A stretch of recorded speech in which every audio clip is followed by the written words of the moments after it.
எல்லா வகையிலும் நாம் நம்மால் முடிந்த சிறந்ததைச் செய்ய வேண்டும். மேலும் நம்மால் முடிந்த சிறந்ததைச் செய்வதற்கு நான் முதலில் என்ன செய்ய வேண்டும் என்பதை நான் அறிந்திருக்க வேண்டும். நான் என்ன செய்ய வேண்டும் என்ற இந்த விழிப்புணர்வை பொறுத்தவரை எது சரியான செயல், எது தவறான செயல் என்பதை நீங்கள் வேறுபடுத்தி பார்க்கவும் வேண்டும்.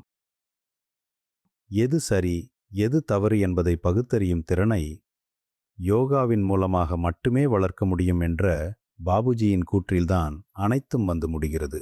நீங்கள் உங்கள் கண்களை மூடிக்கொண்டு நான் இதை செய்ய வேண்டுமா அல்லது அதை செய்ய வேண்டுமா என்று உங்களுக்கு நீங்களே ஒரு கேள்வியை கேட்டுக்கொள்ளுங்கள்.